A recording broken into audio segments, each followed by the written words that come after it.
This will put a smile on the face of people who are now shifting from open to robotic or VATS to robotic. So this is just like the Chinese, they are the ones who are going to push surgical trials in, like they did the medical oncology trials, they are pushing surgical boundaries.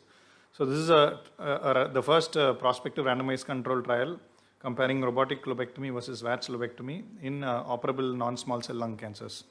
And they have come out with their short-term results, mostly on safety and surgical outcomes. So this was a randomized trial which was done from a single center hospital, high volume center in Shanghai, China.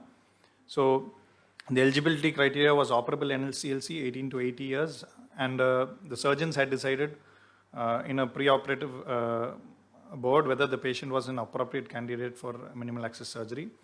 After that, the primary outcomes that were planned to be analyzed were 3-year overall survival and the total lymph node count between the two modalities.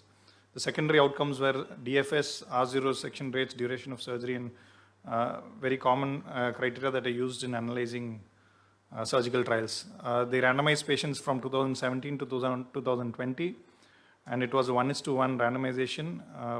How they randomized was the patient was induced, and after induction they received a sealed envelope which was opened by the surgeons at the start of the operation. Very interesting. So at the end of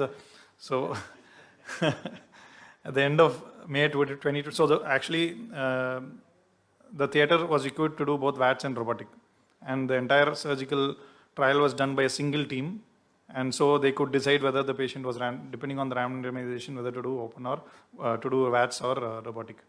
At the end, 320 patients were analyzed. Very, for randomized trials to accrue so fast, all these trials, the sublobar resection trials, took almost 10 years to randomize, whereas in China, you can see in 3-4 years, they're able to do a randomized trial. The surgical team had a single surgeon leader, Dr. Hecheng Li, and the same surgical team was involved in performing all the operations. The team had a prior experience of more than 100 robotic cases and 100 VATS cases. And the surgical principles that were followed were according to the NCCN standards for lymph node dissection as well as surgical staging procedures. So these are the two modalities of surgeries that were done, around 157 robotic lobectomies and 163 VATS lobectomies. So they used the previous platform. For those who are doing robotic surgery now, they use the S and SI platform using 5 ports for robotic surgery, and used the uniportal approach predominantly for VATS surgery, and then few times they had to convert to multiport surgery. So this is how they excluded, so they purely focused on NSCLC, and along the way, if frozen section intraoperatively had a benign tumor, they excluded those cases, and finally they included only patients who underwent the said procedure with NSCLC as the histology. So the pathological outcomes are just similar like you see in most of the trials nowadays. Adenocarcinoma predominates. So they included increased number of lesions also. Since it was a lobectomy and not a segmentectomy, you can see some of the patients even had two nodules in the same lobe, or 3 or 4 sometimes. So pathological outcomes also predominantly stage 1A, stage 1A2 patients. And since it was a 1:1 randomization, equal in both the groups. If you see the impact of the surgical technique on various factors, they found that most of the factors were favoring a robotic assisted lobectomy, although it was not significant. You can see even the pathology statistics, the lymph nodal counts, all were towards the robotic lobectomy. So this is the most important slide over here. Surgical outcomes. Very heartening to see that after 300 lobectomies in patients, there was 0 mortality, both 30 and 90 days.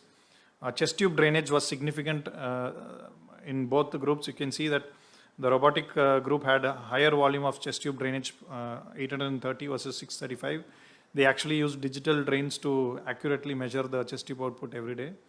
The overall cost is higher, although they did a subgroup analysis of cost, and they found that the direct cost was higher, whereas the indirect cost was lower when you did. However, in our terms, it is more expensive, $3,000 more expensive even in China. Conversion rates were similar, complication rates were similar. Operative time, surprisingly, so having done few robotic lobectomies, my robotic lobectomies are 1.5 times more, time consuming than the VATS lobectomies. But here, they found that the rates were not different. Blood loss also no difference. And the most other parameters, pain, blood transfusions, chest tube, although the volume of chest tube drainage was high, the removal of chest tubes did not have a difference. So, and there was no differences in analgesic duration and readmission rates. Lymph nodes is an interesting concept. Here you can see that the robotic platform usually, it allows us to do better lymph node dissection, and rightly said, so significant number of lymph nodes were removed more in the robotic arm versus the VATS arm. Number of stations also were a significant number of N1 nodes was actually the defining factor and not N2 nodes. So normally when we do a VATS lobectomy, we focus more on the N2 nodes, and then sometimes we leave behind certain N1 nodes which are stuck to vessels or bronchus, etc. Here in the robotic technique, I think they have found that the difference was more in the N1 group of lymph nodes. And unlike most studies prior to this publication, which were telling that there was a 10 to 12% upstaging of N status when you use the robotic surgery versus VATS, here they found no difference in such a thing. So to conclude, this is the first prospective randomized trial comparing robotic and VATS lobectomy for non-small cell lung cancer. The short-term outcomes, both approaches, they concluded that were feasible and safe. The robotic approach had a higher nodal count, chest drainage, and the cost.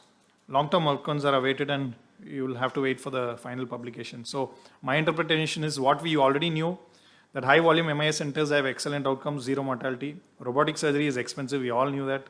And RATS and VATS are safe. It's been going on for the last almost 18 years, people are doing robotic surgery. What has changed since the X and XI system is definitely a superior platform because it offers stapling in a very intuitive way. And most of the centers in United States and Europe are now shifting totally to a robotic thoracic surgery than a VATS because it's easier to learn, etc. And so definitely the outcomes probably surgically will be a little better compared to what was before. And surprises where operative times are similar. Most chest drain outputs, I'm not seeing this, and nodal upstaging is not a thing because in our analysis of our initial 50 patients, we had nodal upstaging in a few patients. So while we wait for the long-term oncological outcomes, most likely I feel that there would be no difference. Thank you.